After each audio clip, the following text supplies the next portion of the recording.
All right, Broncos country, Mile High Monsters. We are back with another special episode of Mic'd Up. If you love the Broncos, and I know you do, please like and subscribe. You won't regret it. Joining me today on the show, two of the best in Broncos country. Of course, Zach Segars, KOA Radio, Let's Talk Broncos, and Colum Cronin, the NFL expert from Dublin, Ireland. He of the Dublin to Denver podcast, and also the NFL Spin Zone, and kind of a part-timer here at Mile High. But I'll show no favoritism. Gentlemen, it's great to see you with OTAs just a couple days away. A pajama party, as Dan Quinn lovingly put it. It's great to have you both. Zach, how you been? I haven't seen you in a bit, but I miss your beautiful face. How are you? I miss you guys. I'm happy to be here. Happy to be back on the show. Mike's Undefeated. got a crisp new camera. It's looking good, and hoping to defend the title. It's not a new camera. I had a bad setting and it looked kind of weird for a while, but it's working great. If I said I had a new camera, I lied. Colum, no, you just I was. It's just looking good. Okay, so it was my birthday, as you know, and everything looks better after your birthday, except your basic alcohol level. Colum, haven't seen you since yesterday. How are you, buddy? Pretty well. It's because since we last spoke, Michael Carmelini, good things have happened in the world. One, and we discussed this off camera, the Oklahoma City Thunder lost on their home court, and I'm not even somebody who's that big a basketball fan. I do think basketball lends itself to the best sports documentaries, but they are the antithesis of sport, and they lost. And also Arsenal Football Club lost in the Champions League final. And I had a tweet, and I think that Arsenal and the Thunder are the same sorts of unit, because they both play not to win, they play not to lose. And I think that they, along with sports stats, have taken over and sucked the joy from the world. So I was delighted to see the Thunder and Arsenal lose, and there's nothing quite like a hate watch. I have nothing on the line in either of those things, and yet I get to enjoy watching them lose. Yeah, I'm thrilled. It was Christmas in May, man. I am so excited for this NBA Finals. We got two great teams that play ball and not the referees, and I love that. I love watching basketball and not referee ball. It's fantastic. Looking forward to it. It's almost unwatchable for me, but of course I will watch the finals. It's so frustrating to watch all the, flopping and whining and baby calls. Just can't handle it anymore. So I catch the highlights and call it good. Today's show, guys, we got a bunch to cover. The state of the Broncos, of course. Bill Barnwell came out with his best move, worst move for each team. We got to touch on that. I'll get into let you know what the rest of the stuff is about, but full show. We better get into it. Colum lost a point for using antithesis already. He used it 5 times yesterday in one show, so he loses 1 point for antithesis. We'll see if he slips up again. Hello to everybody in the chat. I do appreciate you, but it's a busy show, so I will just say hi to a couple of my favorites. Jackson, welcome. Good to see you. And of course, Lucifer's back. I feel you on basketball. I know you do. Couple things here. Vacchiano is the biggest fan we've got, apparently. He said that we're one of the teams that helped their quarterback the most, Colum. And he also still has us ranked post schedule release. Power Rank is the #1 team in the league. He seems to think we're in good shape, Colum. The points start now.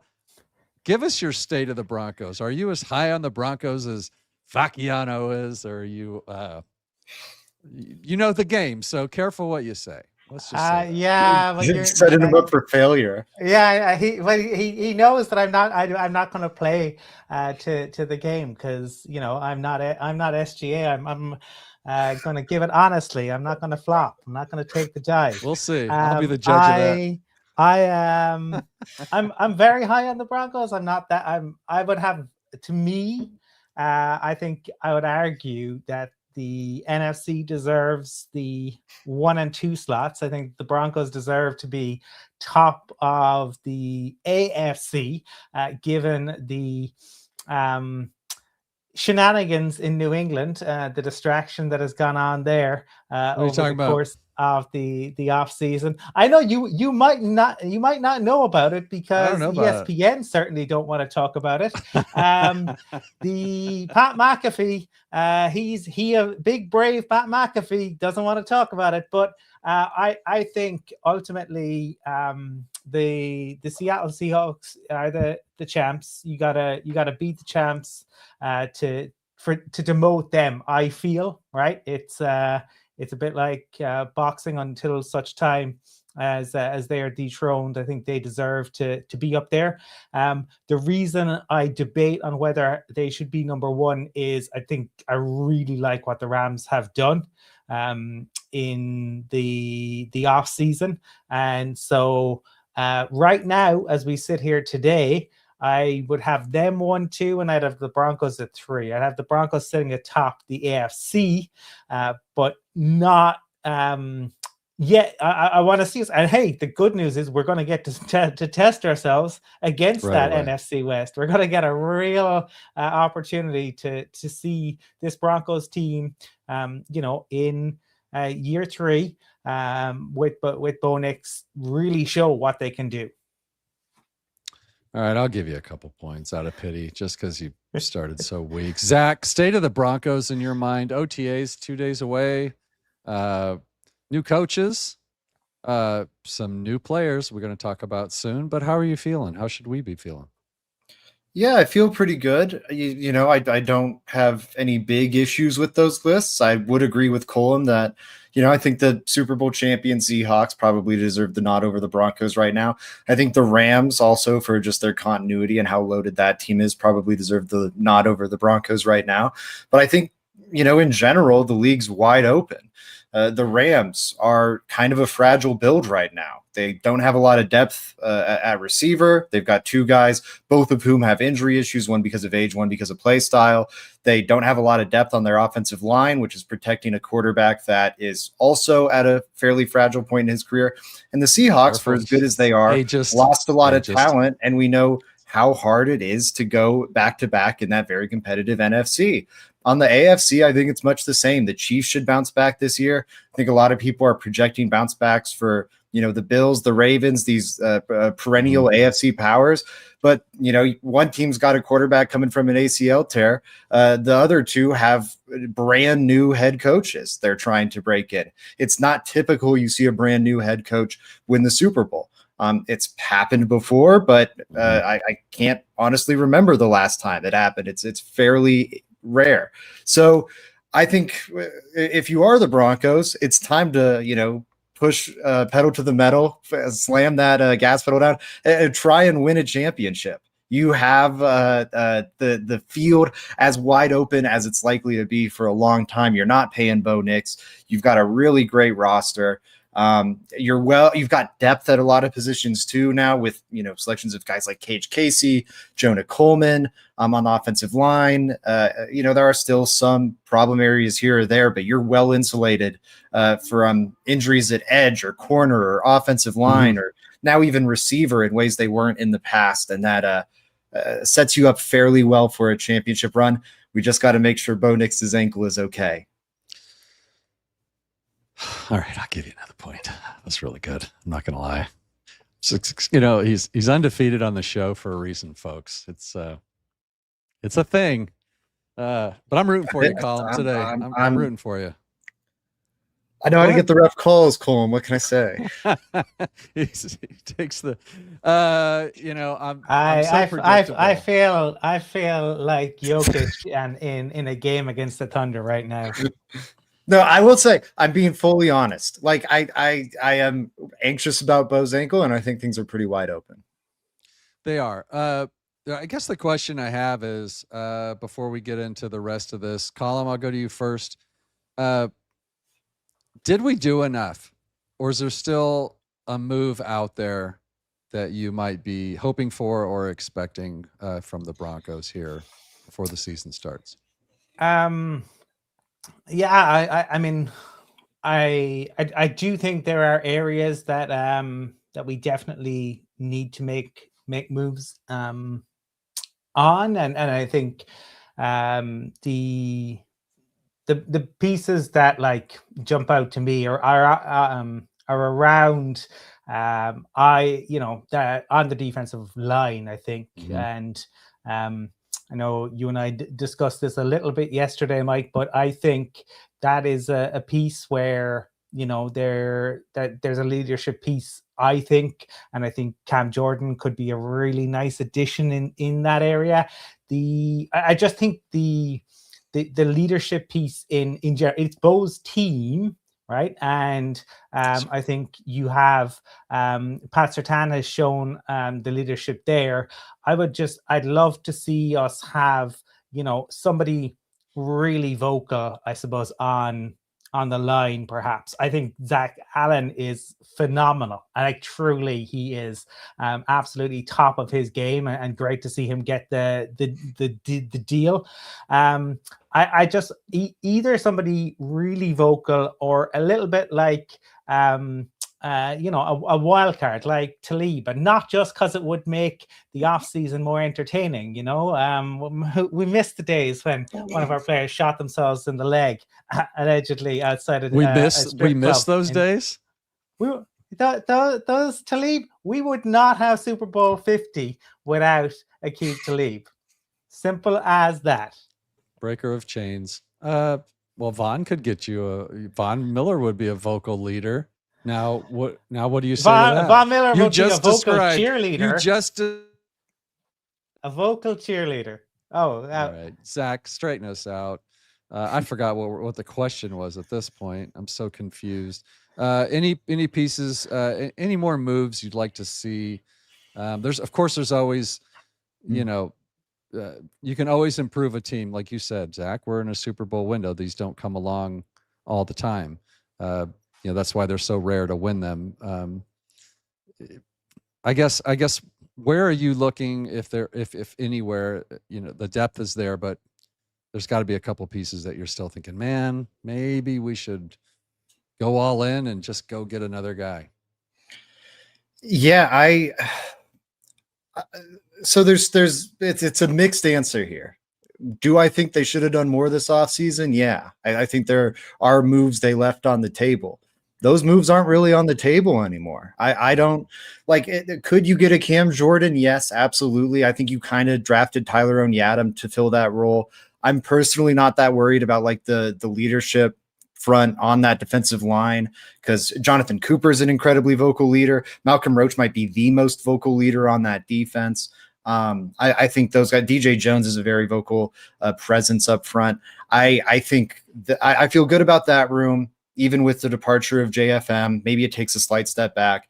Feel good about the depth in the secondary.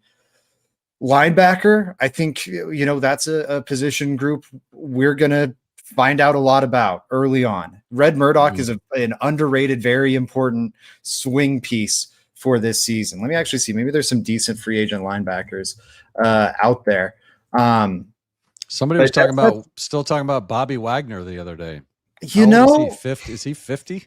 Would he be an upgrade? I wouldn't hate it. Honestly, that's kind of like what Colum's talking about in terms of a leader, a guy who can just, be sound. He's a very diminished version of what he once was, obviously. But it is important that the Broncos find a third linebacker, because what have we been talking about all offseason? This tight end craze in the NFL. And it is a thing. And we all want tight ends. And that's something the Broncos probably also should have invested in. Really, my grand point here is, instead of investing in just bringing back the same old dudes, that's the move they made. What they should have done, hey, sign a Quay Walker, sign get a little creative out here, sign a Devin Bush even on the cheap, add some guys to that room. Let Adam Troutman walk and bring in a tight end. The point being, you drafted a ton of tight ends. There's a comment about Justin Jolie and Dallin Bentley. I think Jolie backfills behind Evan Ingram really nicely and will make it very easy to move on from Evan Ingram 12 months from now, maybe even before week 1, though that seems fairly unlikely. And then Dallin Bentley, man, I think he's the future of the play. room. I'm buying all the Bentley stock. Maybe I'm a fool, but I'm buying the stock. If you're a fool, I'm a fool with you. The whole thing with this whole swing towards tight ends is the idea is, hey, let's get the other team's linebackers on the field because there aren't a lot of good linebackers in the league right now, period. There's not many teams with one good linebacker, let alone two, let alone three. Well, man, who's that third linebacker for the Broncos right now? Is it, this is my question to the group. Is it a hodgepodge of some UDFA? Pick your poison. Correne Reed, Lavelle Bailey, Jordan Turner. Is it one of those guys? Is it Jonah Ellis picking up the position for the first time ever in the NFL, for the first time since his freshman year of college at the NFL level? Let's see how that goes. Or is it Mr. soon to be very relevant, Red Murdoch? I don't know, but it's one of those three buckets. I'm curious to see how that goes. So if there is a move left on the table to make, it's probably that one. Let's see what I can find here. Yeah, Wagner, Okereke, I think it's Okereke. Sorry, Okereke. Maybe. I guess Devin Bush is still out there. He was good for the Browns. Is he healthy? No, he's not out there. I made the same mistake on a show before. Spotrac shows him as out there, but he did sign somewhere, I'm pretty sure. Anyways, maybe you could sniff around on a linebacker that's past their prime just to fill out that room. But I think the ship's probably sailed on the moves the Broncos could have made. Yeah. They just kind of left them on the table, and hopefully that doesn't cost them the Super Bowl window. Well, they were third best in scoring last year, so it's not end of the world. I'm probably sitting here today. I'm probably still a little more concerned about offense than defense. Colum, I'll give you last words on this after everything we just talked about, since you're so far behind, and I feel sorry for you. I think the biggest issue with the defense, right? The hope and the expectation is that the Broncos defense will show up in the same way that it really has shown up over the last couple of years. But we all know that historically defense is much more volatile than offense. There is a reason that, the Broncos had the no-fly zone. The no-fly zone didn't win a second Super Bowl. The Legion of Boom didn't win a second Super Bowl. The Tampa 2, the Ravens, the Bears 85. It's so difficult to do that and to lean on it. Now, I think the Broncos have in Bo Nix a very good QB, but that is why, look, if Vance rings a third year out of this defense, now he has been backed, in fairness, with the money to do so, and that's because I suppose the Broncos have had that with the Knicks contract, and fortunately moving off of Russ when we did, that they've been able to retain those pieces this year. But that, I think, would be. We expect it. We hope for it. It's the one piece, and if Vance does it, whatever job he wants next offseason, he should walk into. Well, we'll see. But I'll give you another point for that because I wouldn't mind it. Jackson says Torian York. Honestly, we'll see. I filed both, Red Murdoch, Torian York. Vance Joseph is not reticent to play rookies. Might need to. And also, Red Murdoch isn't the best coverage linebacker to ever. He's kind of a downhill guy, isn't he, Zach? I mean, I know we talk about his athleticism, but he's kind of a banger, right? He's not really known for his coverage. I think that, that's yes. And also, if you're getting three linebackers on the field, if you can have a guy that just has utility, that's fine. It's maybe that's the whole a place idea for Jahdae Barron to get on the field. Yeah, if he can be a good enough run defender, that's the thing. That's kind of in part the idea with him. You've just got to see it come through for him. It didn't come through in the playoffs, so we'll see. What a sad thing that we're still trying to find a way to get Jahdae Barron on the field. Let's move on. I'm starting to think it just might not be. Yeah, might have been a bad pick. Been saying it ever since we picked it, but that's just me. Best worst. Is it Bill? Did I get that right? Colum? Bill Barnwell. Barnwell. Zach, he says our best move was bringing back J.K. Dobbins. Now, his argument was full of stats. He's a top 5 running back when he's healthy, and he had the stats to bring it up. But again, as Colum would say, when he's healthy. And I'm sure he'll have plenty of examples, like a coffee shop that has the best coffee. But when you don't know when it's open, you just go shop somewhere else. Zach, best move of the off season. I see you. I'm sure you don't agree with the J.K. Dobbins take. What would your best move be if you had to pick one? What did they say the worst was? We'll get to that. Remember? Okay.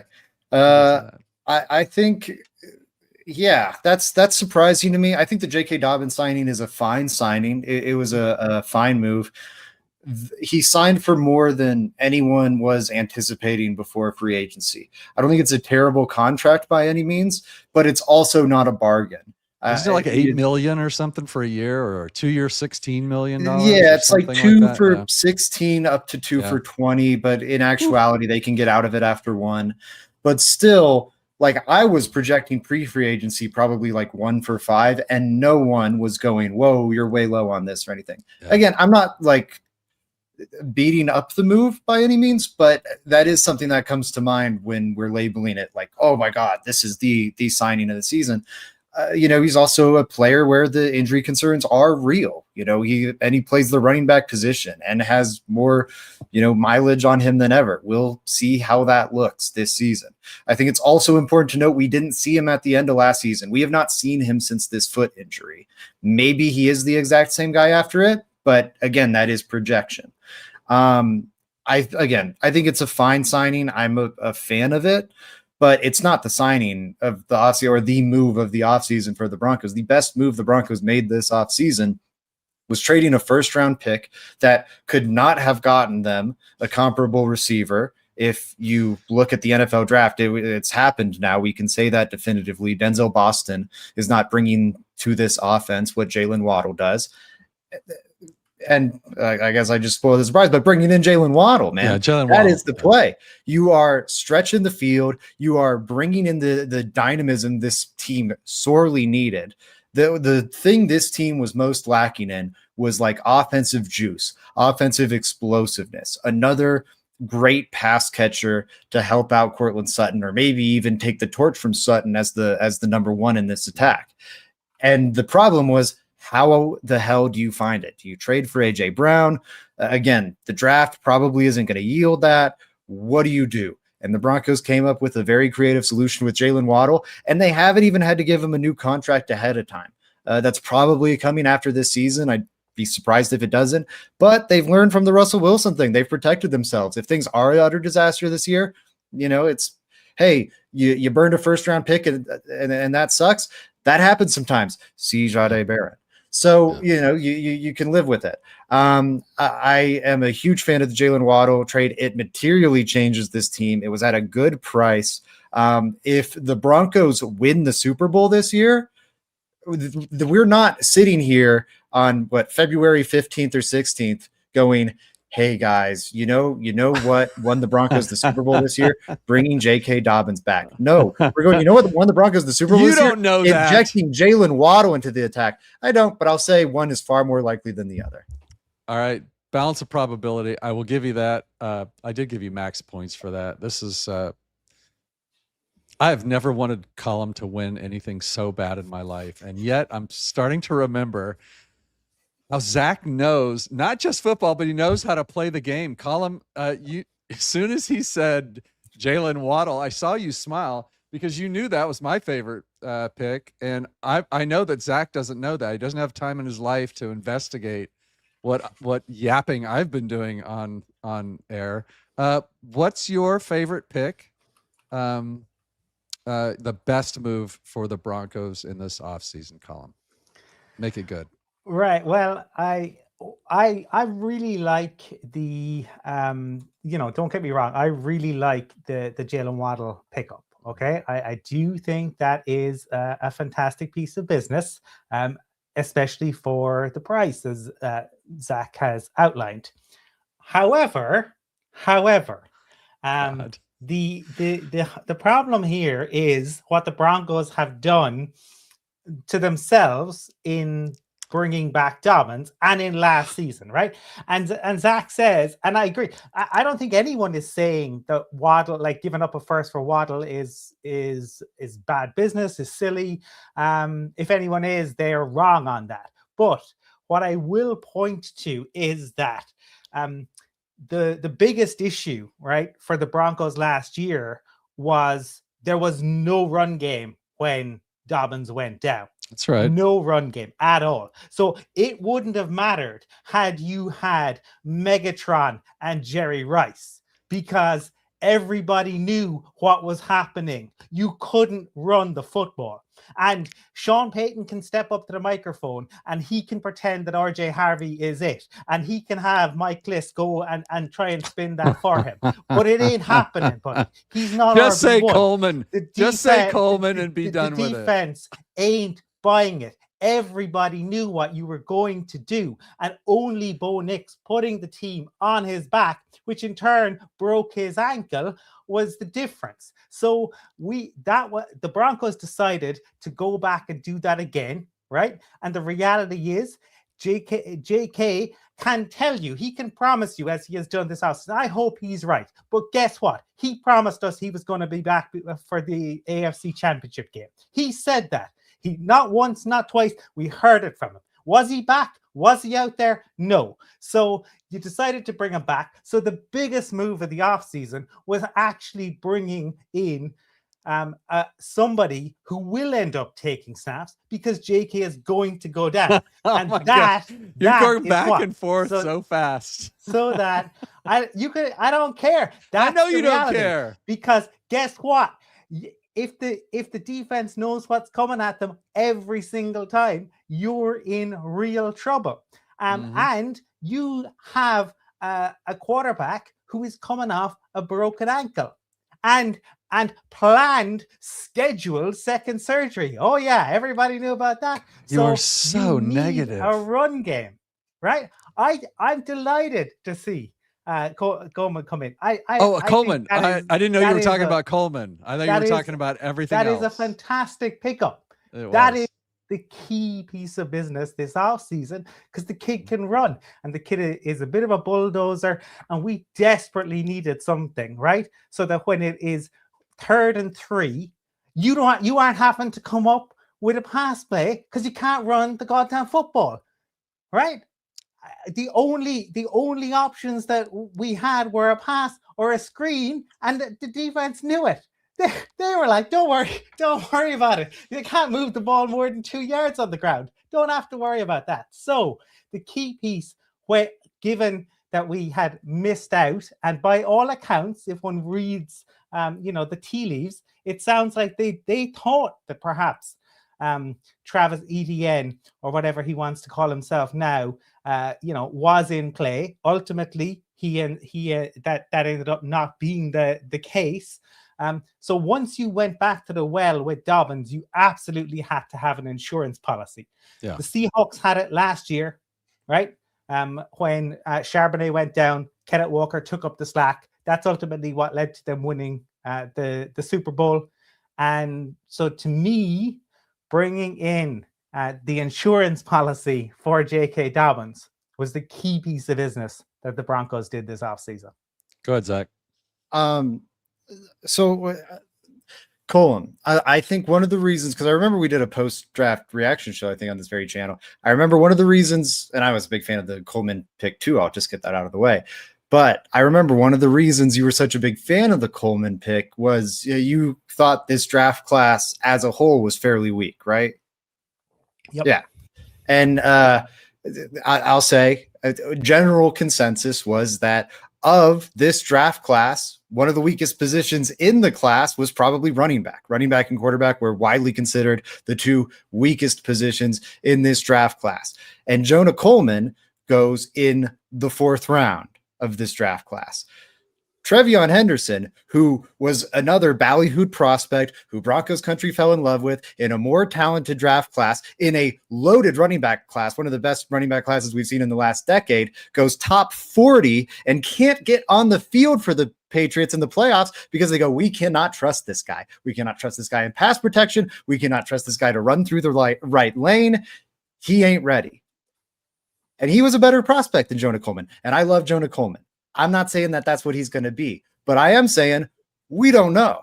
He's a draft pick. And that's the he's a draft pick that's going to see the field. Yeah, exactly. And it might not look great, but Jalen Waddle, there's a lot less projecting there. He's darn good. And I'll also say what we had there last year. But he's a heck of a lot better than Fred. But and I'll also say over 200 pounds. That's nice.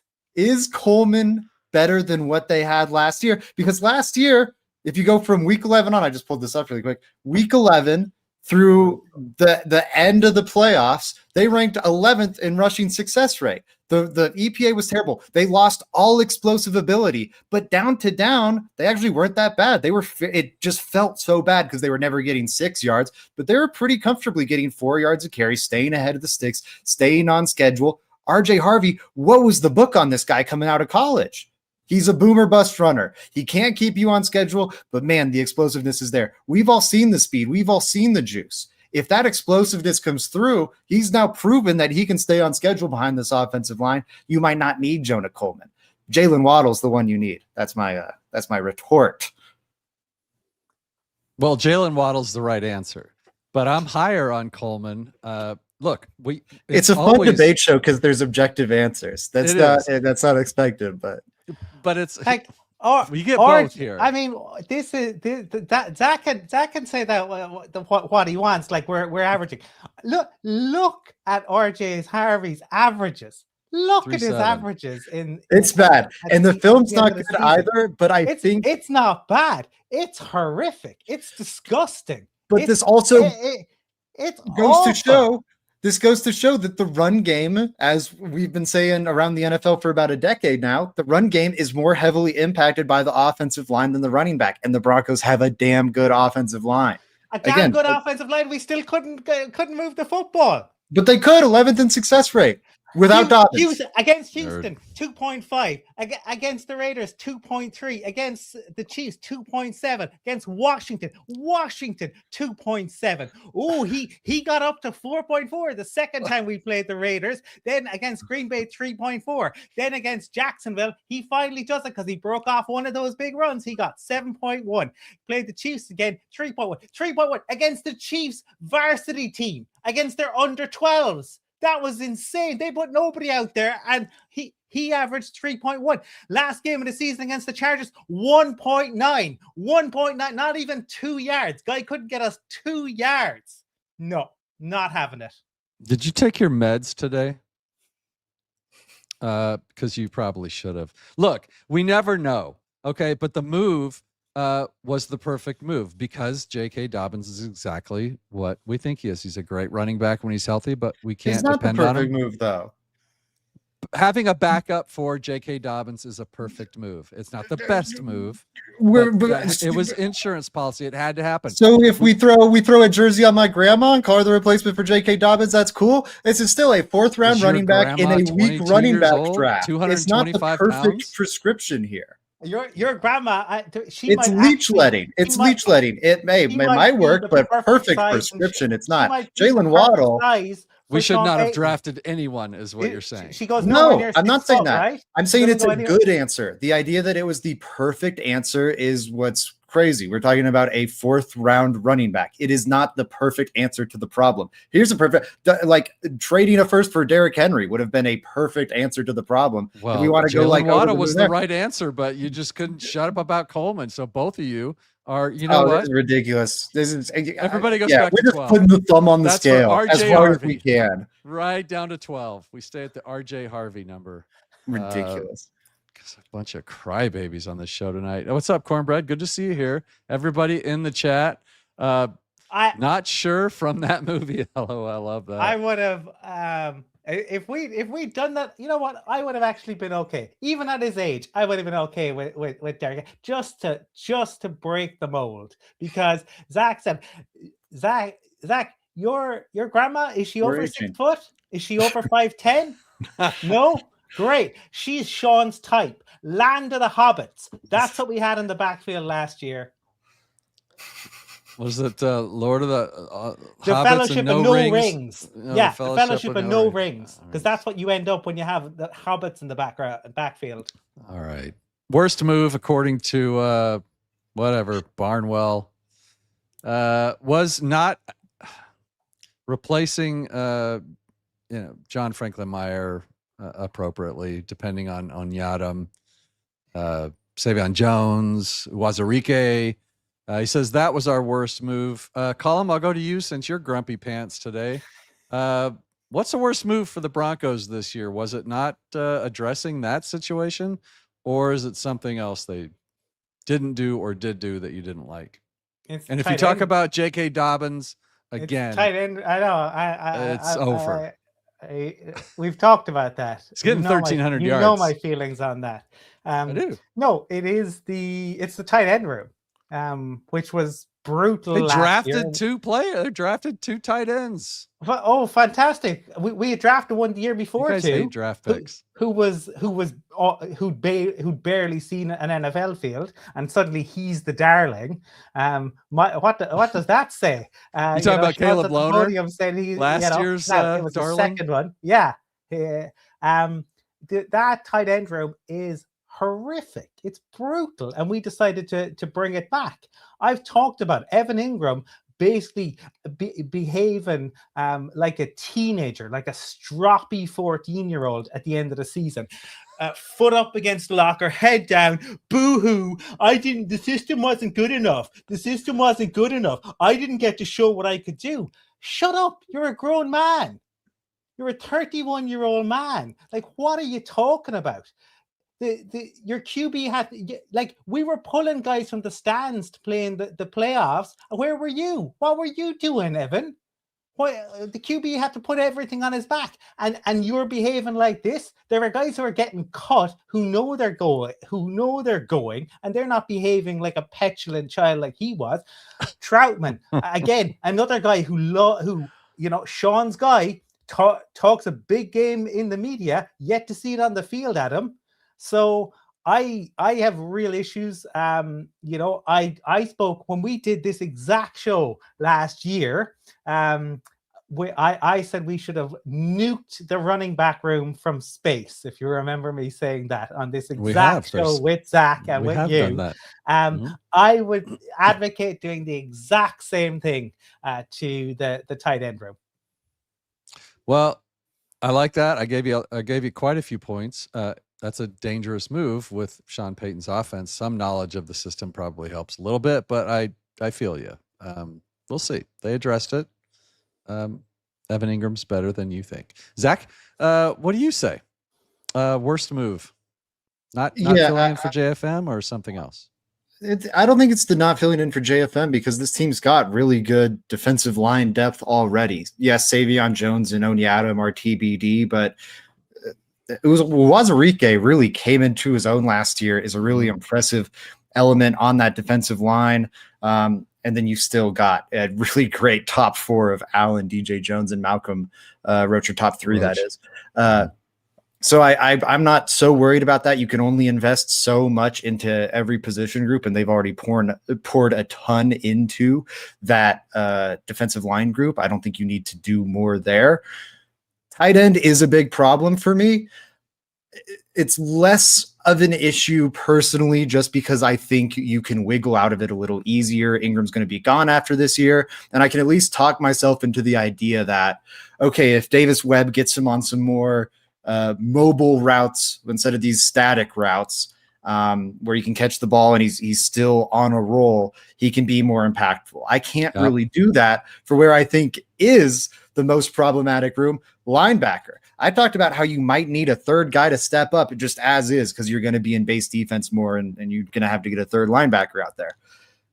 Man, Forget your starters in sub packages are deeply concerning. It's Alex Singleton, who, by the way, the last contract he signed with the Broncos when he was younger and didn't have a torn ACL on the record, he didn't live up to it. It was a 3-year, $21 million deal. He only played 2 years and 3 games of that deal. So you paid him like one of the best linebackers in the league. One of the best linebackers in the league. He was not. Week in and week out, we have to watch as opposing offenses. The thing about tight end, Sean Payton and Davis Webb can cover that up. They can go, hey, we don't have a lot of great tight ends. Just don't use them. Good receivers. Exactly. We won't use them. We can dictate what personnel we want on the field. And even though it'd be great to be able to tap into more tight end looks, they can decide we're not doing that.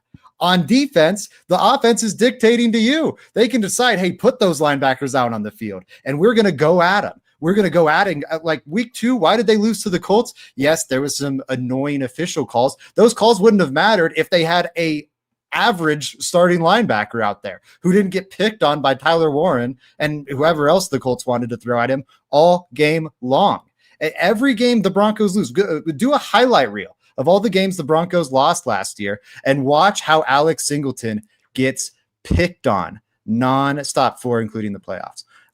Picked on nonstop. It's go at him. Just pick at that scab over and over and over again because he's the weak link of the defense. The fact you don't look to improve on that weak link. Again, they did nothing. Yeah. They didn't even sniff at an attempt at trying to improve. They didn't strike out on all these guys and settle for familiar. They wanted familiar. They seeked it out. And I'll tell you why it's worse. It's crazy I'm not getting points while I'm making points. But well, you brought up the AFC Championship game. You lost a couple points. Oh, that's ridiculous. Oh, my goodness. And now you argue with the host. So. Let me find my train of thought here. This is a absolutely ridiculous. It's a ridiculous program, isn't it? But with a terrible the real reason this is the worst, I mentioned how tight end they could kind of get out of this after just this season. Really, they could cut Evan Ingram in training camp if they wanted to and to try and lean on Justin Jolie, make this a new look approach, whatever, if he's really turning heads. You can't do that with linebacker. We're probably looking at 2 more years of Alex Singleton. And we're talking about 32 and 33, baby. You thought Alex Singleton was a joy at 30 and 31? Get ready for 32 and 33 with a torn ACL behind him. Oh, good. Oh, and in an era of the NFL where he's targeted more and teams are forcing his butt onto the field. Oh, goody. I can't. Oh, it's going to be a joy. If Red Murdoch, here's what I'm talking about. Red Murdoch could end up being the next Brock Purdy. Whoa, Mr. Irrelevant. He's the dude. It's him and Justin Sternad. Let's just live in this made up reality for a second. Him and Justin Sternad, they're the starting linebackers. It's great. We've dodged the Alex Singleton problem in 2027. Psych, we now live in a world where NFL teams are going to force your third linebacker onto the field. You're still living in the Singleton verse. He's still getting picked on nonstop. They had a chance to get off the hell carousel and they doubled down. It's true. It's a toss up for me. Actually, both of your choices would be my choices too. It's either the tight end room or not bringing in one of those inside linebackers that were available and re-signing 32-year-old, 33-year-old Singleton. I thought was crazy. I do want to address this. Cornbread says Lombardi was fired because we were second worst in the NFL on drop passes. That's not over. No, we fired our wide receiver coach, and we brought in Jalen Waddle. I don't think our new wide receiver coach is going to put up with too many drops. We were second. Yeah, they fired Lombardi because of the AFC Championship. I'll tell everybody that right now. They fired Lombardi because of the AFC Championship. Lombardi couldn't adjust. Look, what was our? Who was our wide receiver coach that we fired? Does anybody remember his name? Oh man, I'm spacing on it all of a sudden. Whatever. Is it Lofton? No, it's not Lofton. What was it? But we brought in a new one. He's not going to put up with that. Ronald Curry. They fired Lombardi as a scapegoat. Oh no, they hired Curry, right? Because they had in the infinite wisdom between the Paytons had decided not to have an insurance policy on running back, and they'd given a boatload of money to Stidham. The City stuff was good fun. well done. Bo went down. You desperately need to get the fans on board. It was great fun until the game started, and the guy looked like I would if I had 300-pound monsters running at me, and I would be wanting to get rid of that ball as quick as I could. But I don't get paid $8 million a year to stand out there, and I'm not a professional NFL athlete. That was ridiculous, and we now are lumbered with the guy as our backup. We've discussed this. I've discussed with you, Zach. I know, Mike, we've discussed it. If 16 goes down, we're goosed and we don't practice goosed. Yeah, that's the case. But are you telling me that, any NFL team, if Bo, and he's coming back off of it, if Bo isn't good to go week 1, that the Chiefs aren't looking at that AFC tape and going, just all out, just run at him, because he's either going to throw it at you or he's going to throw a hope ball for Marvin Mims, because that's all he's got. He's got nothing else. When you said if 16 goes out, you're goosed, who are you referring to? Peyton, PFM. That's 18. Oh, sorry. And Bo Nix was 10. So those were your two choices for your reference. I deducted 6 points from you for that was just ridiculously bad. But you said it with, I don't know, vigor, let's just say. Let's move on. I think we've killed that subject. Sweet 16. Mina Kimes, Colum's hero, and Ben Slovak, whatever his name is. Solak. Man, we're just butchering names. I can't deduct points for myself. I don't have enough room. I can only score 2, but I would deduct 5 for that. They've got came out with their quarterback rankings as they were. They tried to make some excuses about what they were drafting them for the next whatever years, but they had your favorite quarterback in the draft, Zach, Fernando Mendoza at Sweet 16. And Bo Nix at 20. So a college prospect who's never thrown a ball is still ranked higher than Bo Nix. Arguably 2 of the better rookie seasons we've seen out of quarterbacks, certainly out of the 2024 quarterbacks. So we're still basing all these takes on, what they thought of him in the draft or what they think of him. They're just waiting for him to fail to make their takes right. But what are your thoughts on Bo Nix at 20 and Fernando Mendoza at 16? Can you justify that kind of take, or is this just rage bait type stuff? I think it's too low, definitely. I think Mendoza's too high. I like him. I think he's a good quarterback prospect. I will say, if you listen to the show, Solak said they kind of did a back and forth draft thing. And when Solak takes Mendoza, he says he's less of a known commodity, so there's at least a percentage chance that lands as a higher end outcome than some of these guys where we know what they are already. I still, and that's a fine-ish justification, but I think people overlook a quarterback's ability to grow too much into their 20s. There's these analytical discoveries that have been generally smart and true about older prospects not developing as much, or players in general just not developing as much as they get towards their mid to late 20s. And that makes sense, right? You're maybe starting to lose some of your athletic tools, and it drops off a little bit, right? You're not what it was. It's different at quarterback, where it is such a mental position, and we routinely see players develop into their mid 30s. Like Peyton Manning, when he suffered his famous neck injury that lands him in Denver, if you've read some of the in-depth articles about that or the documentaries or whatever, he talks about having to relearn how to throw a football. And even when he did that, his arm was nowhere near what it was when he was with the Colts. So he had to kind of relearn how to play the whole position and play a very different style of quarterback than before. That was at 37, 38? The idea that like a wide receiver that's entering the draft, like a Valet at 27, there's not much more athletically for him to tap into. And he's played a lot of football. He's pretty developed. He's going to start losing athletic tools here. There's not that many more levels he can ratchet up in his development. The same isn't true for a quarterback. Bo can continue to develop. He has that chance to, and I think we saw it down the stretch of last season where, all the advanced metrics that these guys love would highlight Bo as a top 10 quarterback over that stretch. So I think he's got that upper end outcome too. And that's why I would say it's kind of ridiculous he's behind Mendoza. Now, I'll say the reason I think he's not 10, or 12 or whatever, where some Broncos fans might just automatically put him in their mind, is because the state of quarterbacking in the league is pretty darn good right now. Like there's a couple odd ones ahead of him, like, CJ Stroud, we've seen him struggle, but on the whole, during the regular season last year, he was pretty good. He just totally melted down in the postseason. Jalen Hurts, we've seen him play at a Super Bowl MVP level, right? That's one of the guys ahead of Bo Nix. And 3 just years barely, ago, Hurts is still behind Mendoza.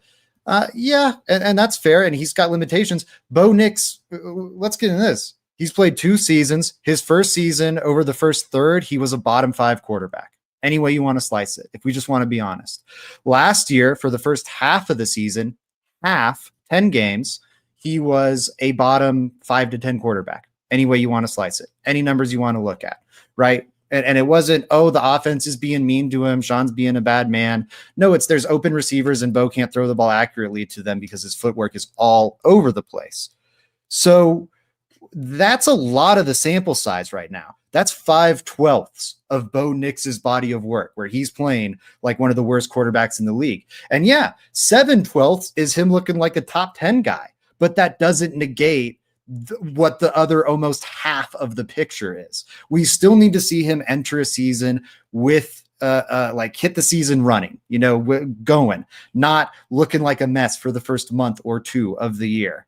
And I believe he can do that, but we haven't seen it yet. And so that's why I think it's fair to have him, maybe outside that very upper echelon, even though I think where they have him is too low.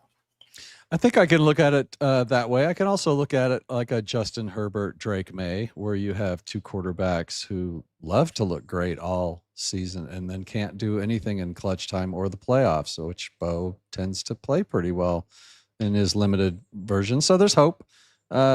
I have him higher than you, obviously. Colum, you have him a little higher than 20, I would say. Certainly higher than Mendoza. I would have him, or no?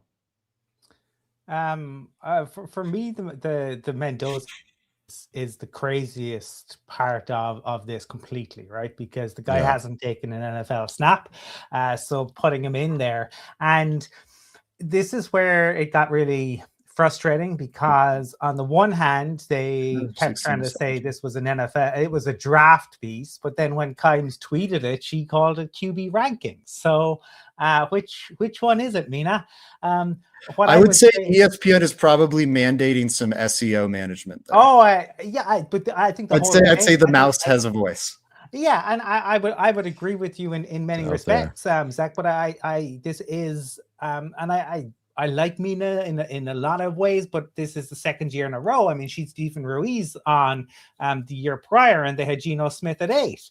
And we've never gotten an explanation from her. I don't think we'll ever get it from Ruiz, because he absolutely hates Nix, and he just drills down on his takes. But I'd hope Kimes might offer a mea culpa, and why she was so high on Geno, and then it went so spectacularly wrong that we all saw it.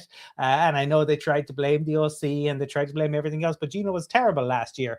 When it comes to the draft piece, I mean, and I know it's not a QB, but I was told that Marvin Harrison Jr. was the surest of sure things. The surest of sure things in the history of all sure things that were ever drafted ever. Surer than John Elway. He was it. He was going to be, he was the golden anointed child. He didn't have to test. He didn't have to do anything.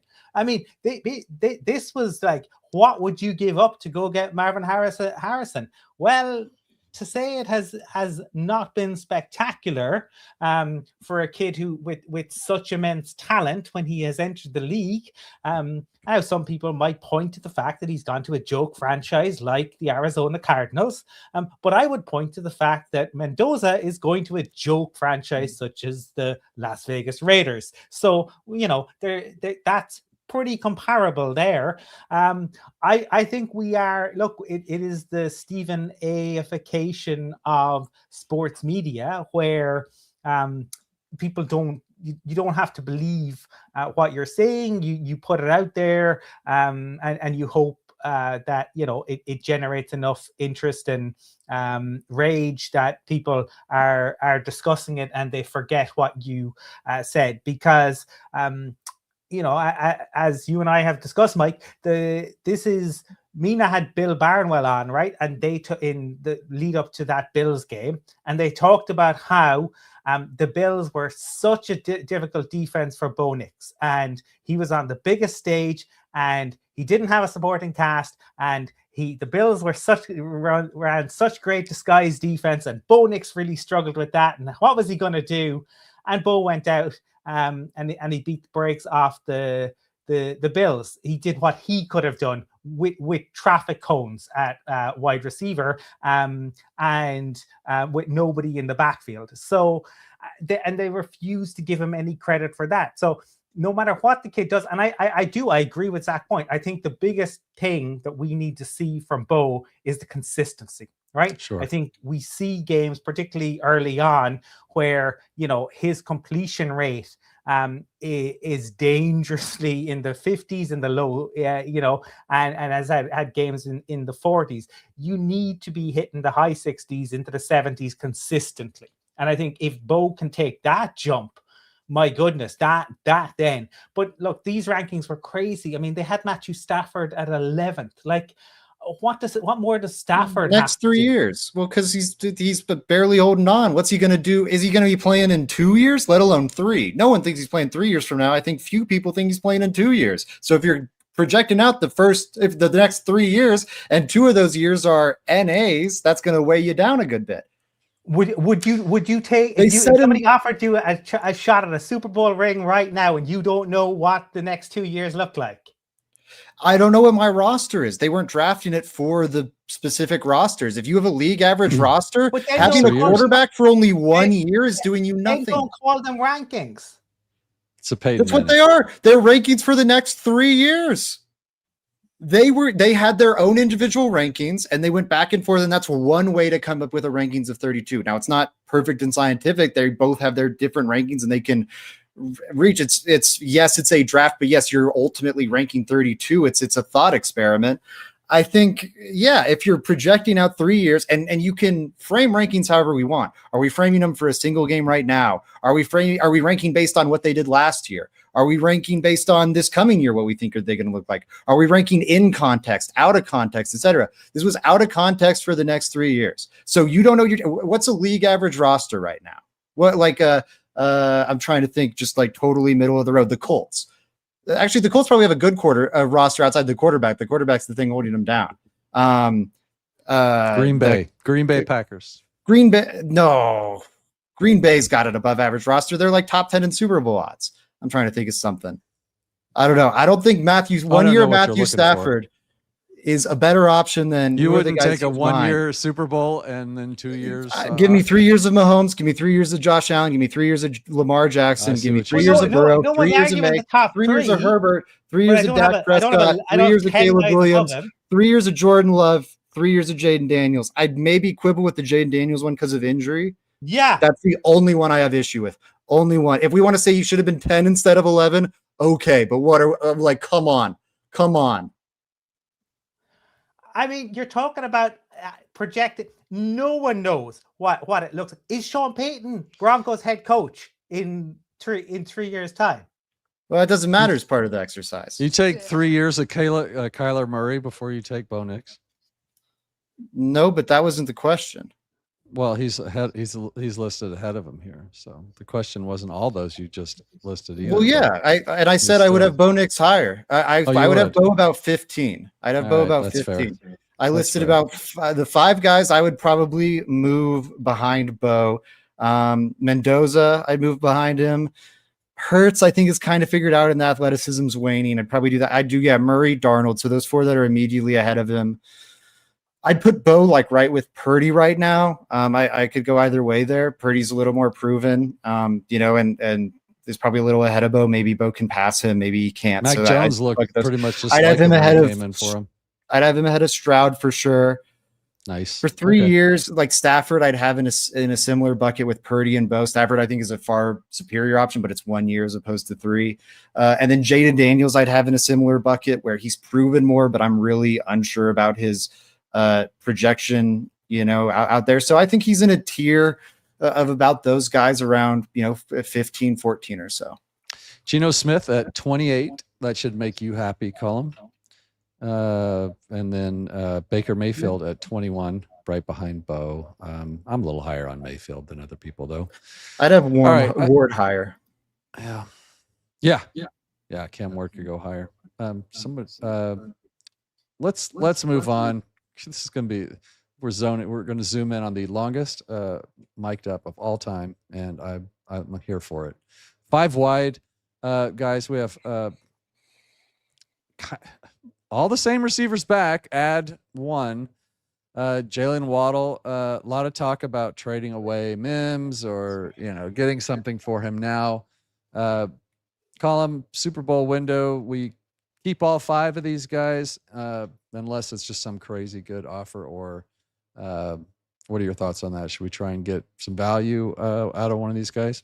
No, I don't trust Franklin or Bryant enough, but in that, like, both in terms of injury, and a bit like you're in a win now, and this is why I would have Matthew Stafford so high, because I don't give a crap about the next 3 years.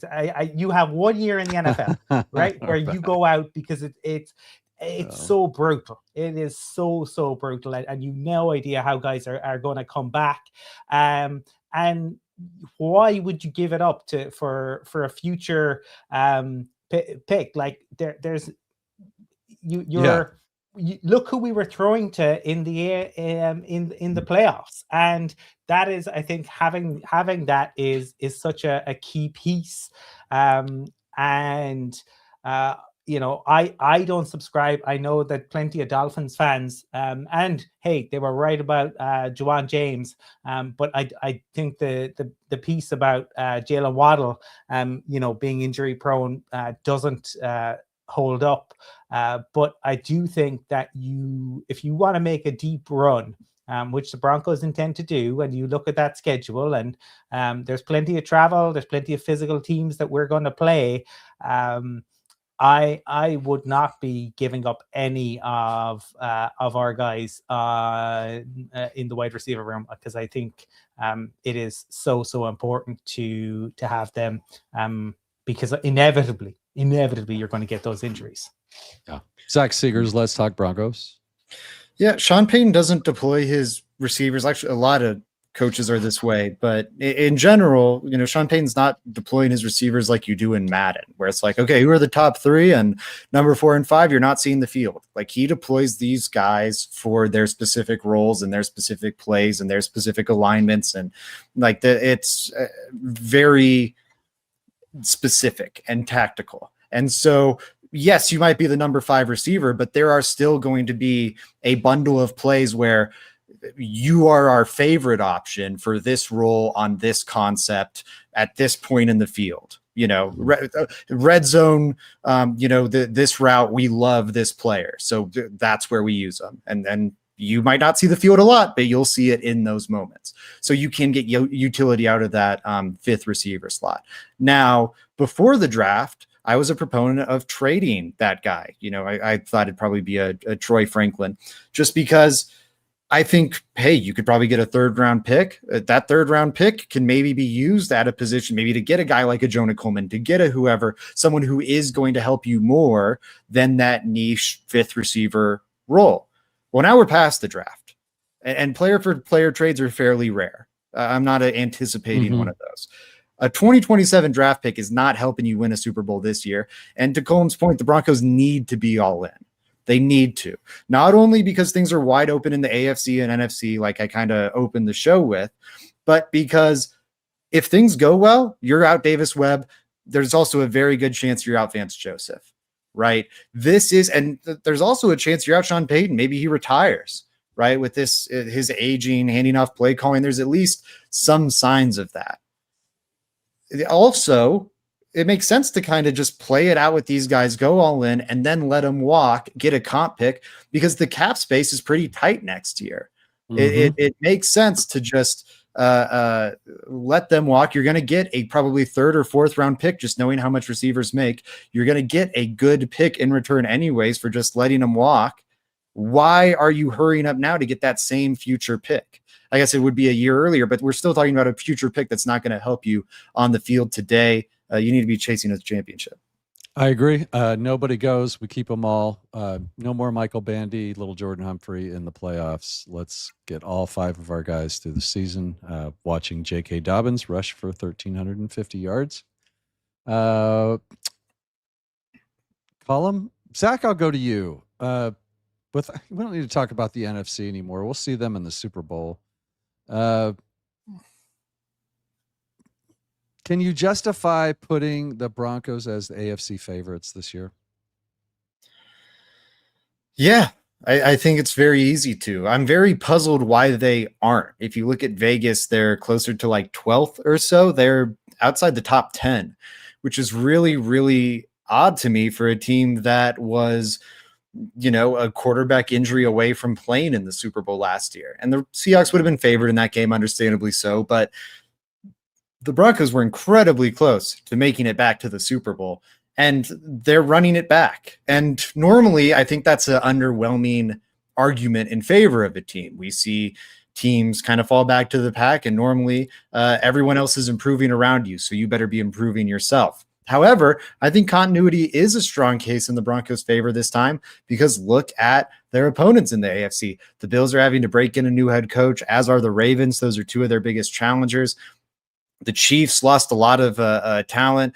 They're getting up there and older, are starting to face some problems right now. I wonder if they can maintain those same levels. Mahomes off the ACL, obviously. This is a time where, not having to break in any, not having to go through any major growing pains is probably a point in the Broncos' favor. And although the schedule's more difficult this year, if you look at the more intelligent ways of measuring schedule difficulty, it's still more middle of the pack. It's like 11th, 12th. Yeah. So the runway is there for them to win games and win it all too. So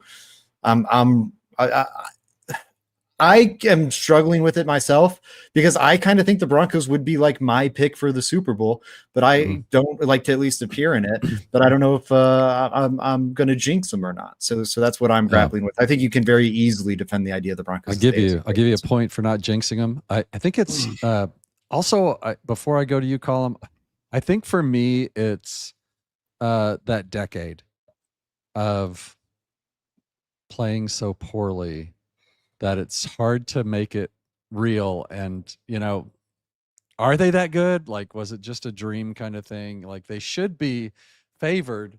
The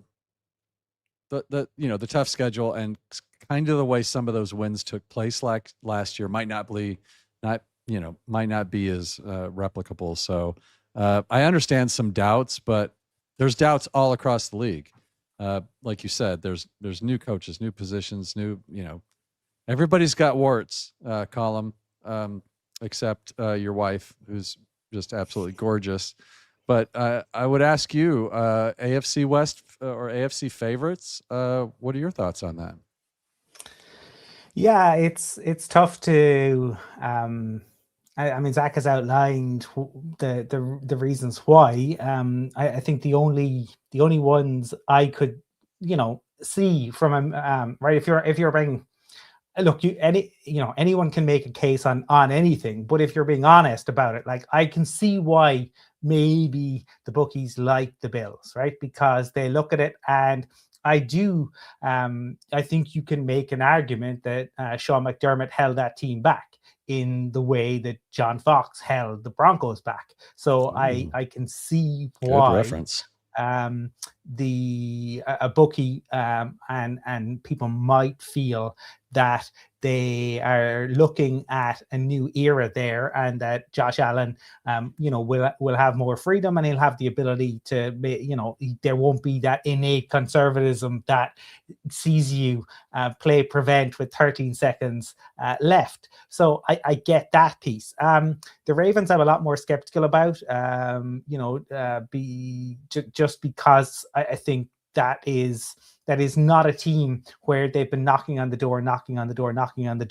I do think it was probably time for Harbaugh to move on. I think they'll be good, but I don't see how they are so far ahead of the Broncos in terms of what I've seen. The Chiefs, I mean, as Zach has outlined, I think they'll be better than they were last year, but I think Kelsey coming back isn't actually good for them. I think it would have been much better had he just moved on. The Chargers are the one that I put an asterisk beside, because in a vacuum, I like so much about them. I think bringing in Mike McDaniel, I think that is a great move. I think it's a perfect sort of foil to Harbaugh. Harbaugh tends to want to be, he's so earnest, he's so in your face, and Mike McDaniel is not, right? He has that sarcasm, he has that eye roll. I can absolutely see Harbaugh coming into a room and kind of being Jim Harbaugh, and people are like, wow, he'll walk out, Mike McDaniel kind of rolls his eyes, and everyone kind of chuckles. I think that's nice. I think what they have, I think Mike McDaniel is a great OC. I like a lot about them. But the Broncos have, we've discussed it. I think there are undoubtedly issues, but there's no team that I'm looking at that I see, like, say, I do think the Rams are, like, it's difficult at this point to pick a hole, right? When I look at the AFC, I see holes on certain teams, but the Broncos have shown, right, that in those clutch moments, which we know are the big moments when we get into December and the playoffs, they can compete, right? They don't wilt. And that is when they're Sunday golfers, right? And that's what you want to be. It's all very well being a Thursday, Friday, Saturday golfer. But the reason why Tiger was as good as he was when he was that he came alive on Sundays, and Bo Nix has that ability. And people can say games are 4 quarters, but we all know that the fourth quarter matters more, and that's where the Broncos come alive. So I have them as my favorites, but I have the Bills and the Chargers just behind. Yeah. I mean, I think it's going to be tight there, and I think probably Chargers will be they always are the off-season darlings of the NFL. It's the Chargers year. It's the Chargers year. We've been hearing it for years, but I mean, I love the Mike McDaniel move too. I think maybe there'll be an adjustment there. I'm hoping. But Shad says Broncos fans are more optimistic than Ethiopian in a dinner jacket, which I love. And then Rich said Zach is, as a dude who is barely hanging on to his hair, it's a shame that you cover yours. Zach is sporting. He kind of fixed his hair. He's sporting quite check it out. He could definitely do like a samurai thing on top of his head. Well, I had to rep you know what? I could probably. I just got to rep the Nuggets because, we gotta enjoy the Thunder's death. We've got to celebrate that. Celebrate it. It's a tie game. As I knew it would be. So we're going to do a new segment tonight, and this should go just as smooth as anything else we've ever tried on here. I know the answer. Buzz in. Shush your mouth. Shut your fat mouth. You already lost. You lost the toss. Columns first. So I'll set you up. You'll see the time, the team. I hope you guys can see that. Make your screens as big as possible. Colum, what happens on this play? You get 1 to 5 points depending on how detailed you get. Go. This is the play where it's a big boy touchdown. Frank Crum is declared eligible, and he gets the football and he rumbles in. And when he got hit, just going in, I was worried he might have been injured, but it is a big boy touchdown for Frank Crum to put us in the lead against the Bills. Well, I think you might be right. There's Bo. He rolls out. He's looking. There's Crum. Takes the big hit. Does not fumble. And, yeah, that's a good description. I'll give you 3 points. When I saw it live, I thought it hit his knee. And I went, oh, my God, he scored, but they blew out his knee. So I was so relieved. Stop. Okay. I knew the answer. Points. Did you know the answer to that? Yeah, I know that Did play. You really? I was there live. Yeah, I was gonna, but we never hit pause, so I won't give the points for it. But that's cool. Well, this was a great run. Especially after the hit, you got Harvey making that last second dive. Zach, I'm going to take you at your word. I see. The thing is when I gave points, I lost my control of the screen. Zach, here's the easier one for you. So I guess no harm, no foul. Zach. It's Denver, Washington. Washington's up 7-6, 28 seconds left in the second half. What do you see here, do you think? Oh, man. See, I wish I got the other one. The other one I knew for sure. Mm-hmm. Let me think for a second. I can give you the points and go to Colum here. That's fine. I know because that's cheating. I did not answer one correctly. Like I did know. What was the RJ Harvey question going to be? What was the RJ Harvey question? It's always what happens on this play. That's okay. Well, I would have, but it's fine. It's fine. I'm getting. Man, it's going to be. Oh man, don't forget. This is big plays. I know it. God, what? Oh, is it the? Oh man, I can't remember this one. Gosh, I'm so annoyed. All right, this is. Let's let her roll. You know it now. Oh yeah, this is the one where he throws it when he's like half an inch off the ground for a touchdown. I was trying to think like who's the crazy catch for this one, but no, it's the throw that was the crazy bit. Gosh darn! When I saw Broncos Commanders, I thought for sure it was going to be a different play. All right, we give you so you can only get 1 point for being that late, but we're not here to screw anybody over. No, this is really I tough, if I lose, I lose. Yeah, really tough. Colum, what do you see here? Looks like Green Bay, the Green Bay game. Yeah, we're Green Bay driving, right? Now, obviously, we're looking for a defensive play here, I would think. This was the INT. Was this Pat? Or was it? No, which one was the who? Or was it? You get a point for an INT. It was an INT, but I'm trying to remember who it was. I know which one it isn't. Yeah, you just wait for it. You might be seeing the one you're thinking of later. Was this one of Barron's? No, Riley Moss got it right from Riley Moss got it. Yeah, that's a tricky one. Oh yeah, that was the best play of the year. Not all of these are still up. Okay, so here's we've got the Cowboys. Wow, early in the game. So I'm trying to figure out what a big play is. They're 40 yards from a touchdown. So what could this be, Zach? You see anything that looks familiar? This is a really tough one. I mean, they always do well against them. I know there were a couple big touchdowns in this one. I'm trying to remember. I think. Oh man, no! I think that one was at the end of the half. I think this is the guy Colum was hating on so much earlier, RJ Harvey getting a big touchdown run. RJ Harvey out of the backfield, finds a lane. He's up, first down, and okay, sweet. Gone. I was worried it was the well done.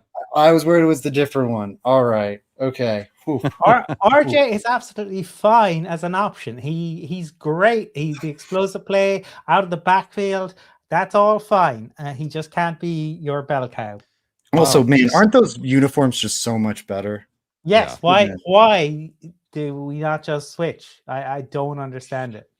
2 years, 2 more years, 2 or 3 more years. Have you guys and those watching seen the when we changed and Pat Boland had to convince the players and they hated the uniforms when we changed, and we should never have changed. It might be the one misstep that Pat Boland made is in his entire tenure. Yeah. Though, do they ever win the Super Bowl without the new uniform blessing, Colum? Oh, I believe. I do they exit the late 2010s, early 2020s dark ages without a uniform change blessing? We'll never know. TD was that good that we would have done it anyway. Colum, 4th and 2, 46 minutes. Obviously, Broncos are looking to add some points. Was this the crazy catch from Court? Oh, it must be. Yeah. It's got to be, right? I was struggling with this one, but you're right. It is deep. That. Yeah. And Court wide open touchdown. This is when Nix finally connected on a touchdown. I will say it wasn't the crazy catch; it was just a touchdown. But yeah, 2 points. I'll give you 2 points. Wow. Oh, so we're tied up here, Zach. Texans game. It's 44 seconds left in the game. Broncos are driving to win with a long way to go. Yeah. Bo bombs it down the field here. And to who is it? It's not. I wish I could see the top of, because I think it goes. I'm pretty sure he bombs it to the top of the screen here. I'm not sure which receiver that is. I think it's Court. Yeah, Court beats Lassiter deep, and Bo goes over the top to him. Oh, no, I think I'm wrong. He must be going the other way. I said my answer. If I'm wrong, I'm wrong. You're going to hate this. I can't believe you guys didn't remember this. It's the scramble. It's the one that game puts them in field goal range. So yeah. All right, this is a famous game. No points on that one, Zach. Back to you, Colum. Yeah, I think you might remember this game. 19-0. Giants are kicking this our one's butt. so good.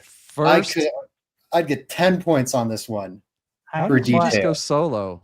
Why is it all me? I'll go. I don't know. How did that happen? No. I don't know. I touched a button. Who was? What was? I'm gonna steal. You better get it. I might let you steal. if you shut your trap. I might have to do steals on this. Colum, do you know what this is? I said these are some of these are famous plays. I would say this one is a very memorable kind of famous. Yeah, I'm trying to remember who made the first of the comeback, and what was because there were a couple of them in this, and I'm trying to remember. Is this the one? There were 33 points, right? No, I mean, if Zach, I'll be Zach. If Zach knows what do you got? I believe this is the one that got deflected to Troy Franklin in the back of the end zone for a touchdown. Who did it deflect off of? Do you know? I think it'd have to be Troutman based on where the players are standing right now. Did he drag over? I don't know. It got deflected to Franklin. I can't remember who it was off of. Maybe. Was it Prentice? No, it would have been Court, I guess. It's Court. It's Court. Yeah, that's Court. Man, that's when we should have known we had to horseshoe up our butt that day. Knew we had the what? That's when we should have known we had a horseshoe up our butt that day. Yeah, no doubt. 2 points for Zach. Now it's 26-8. Colum, I'll go back to you since Zach stole that one. Try to keep it somewhat fair. 26-8. They're on the 7-yard line. Any idea what the second score in the comeback was? By the way, they got the 2-point conversion. I think I know this one. That one's later. What was the second one? Take a guess. I might know this one.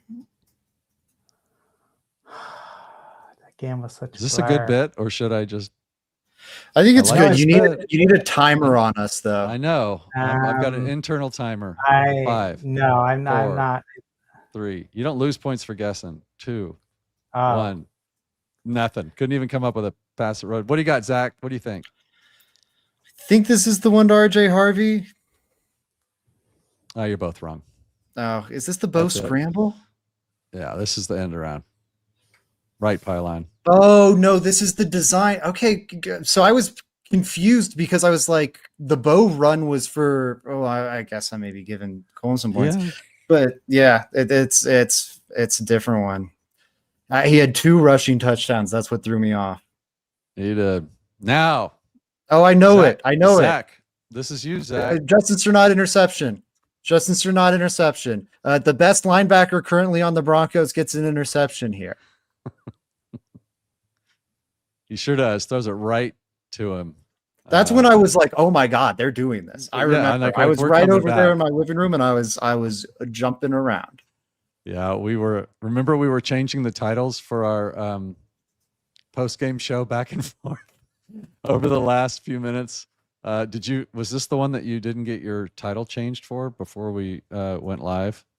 Or was that a different game, Zach? Do you remember? I think that was the Giants game. Yeah, that makes sense. Here we are back on almost the goal line now. Colum, back to you. What do you see here? Second and goal. Second and goal for this one was. What was this one? Was this the Harvey one? Yeah. That one's gotta be. This is the Harvey one. Harvey what? Pass? Yeah, but Harvey pass too, like it's a short pass, and Harvey gets it. Well done. Yeah. All right, I got the next one at least.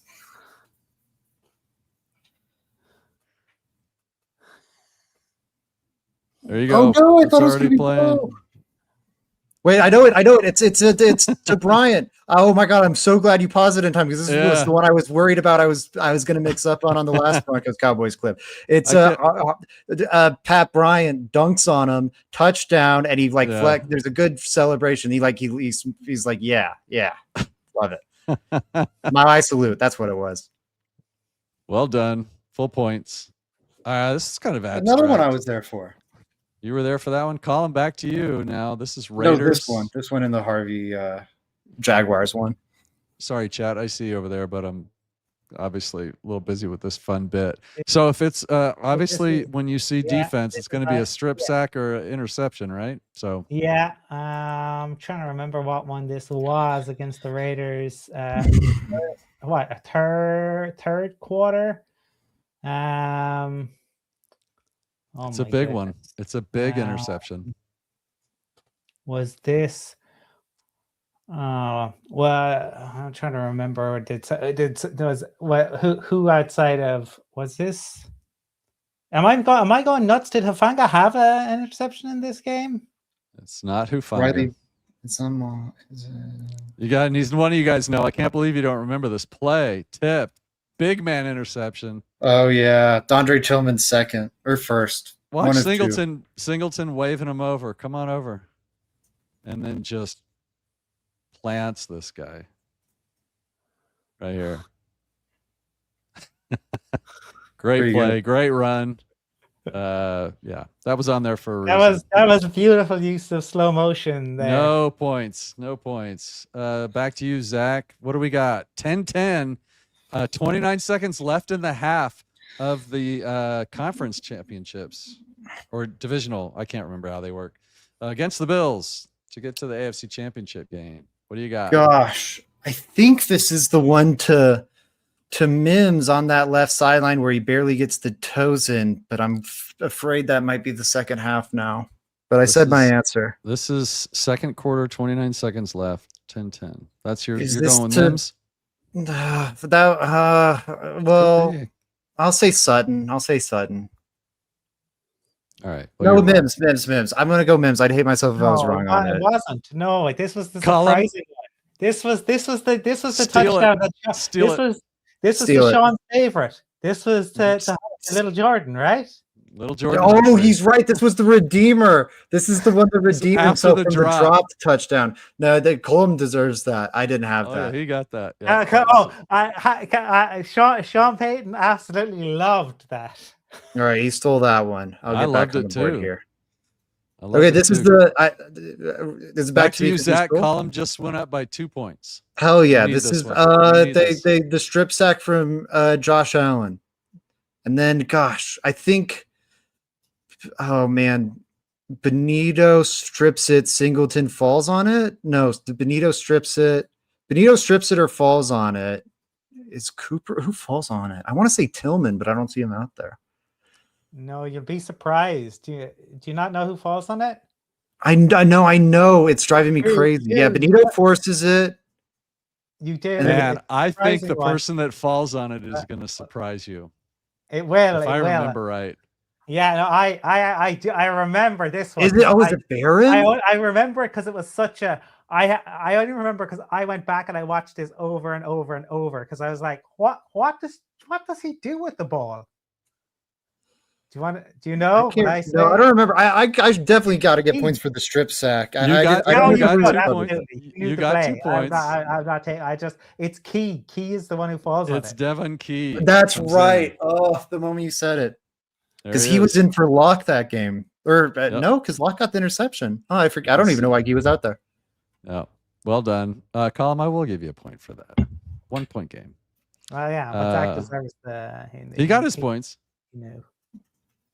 So this one, tough one. Now this is going to be. Surprised I put this one here, but we got to be looking at another defensive play. Colum, back to you. Any ideas? If you don't, just say it. We'll roll it because I don't even know what this one is. Hufanga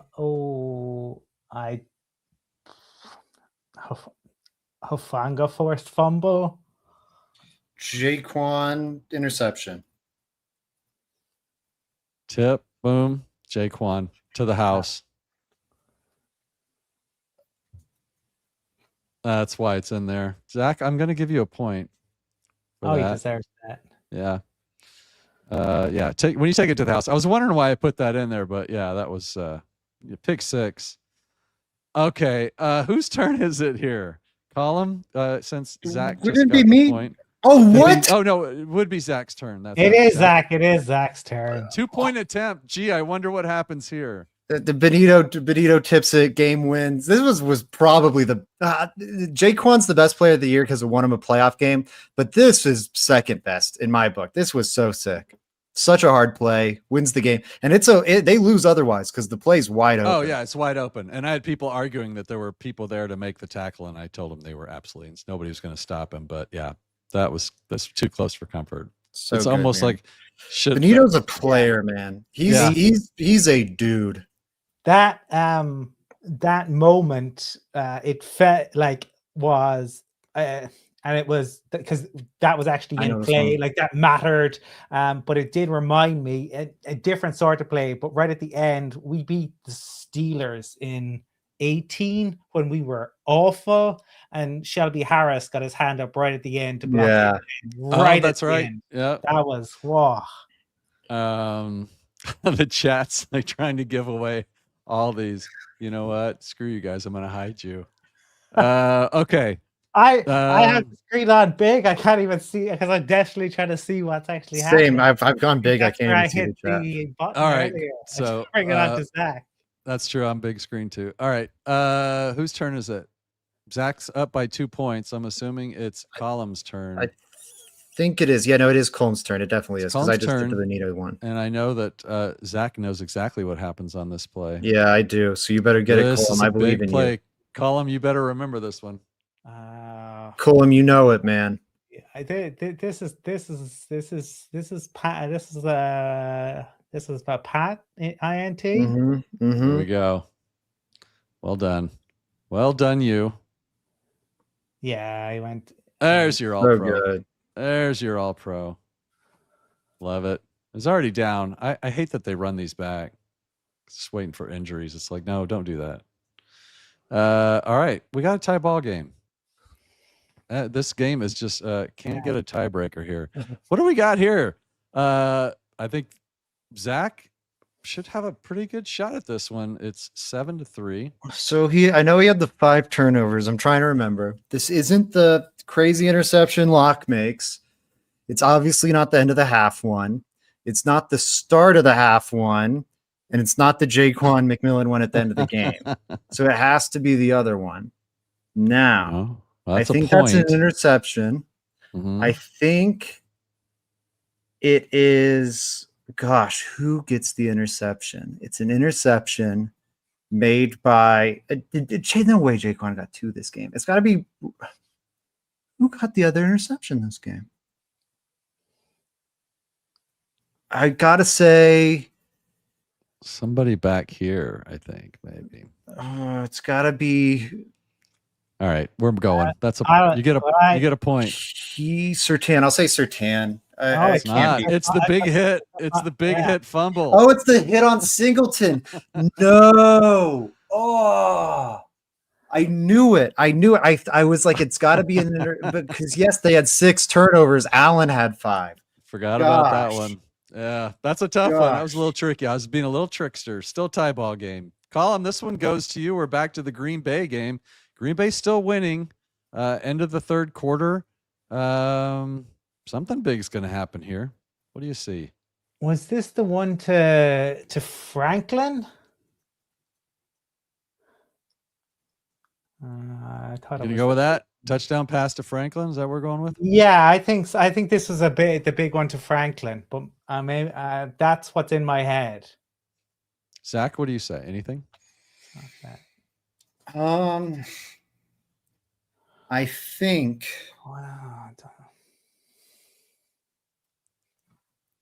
I think this is a big Nix run. Too much time. Here we go. Let's see what happens. So I was wrong. He's throwing.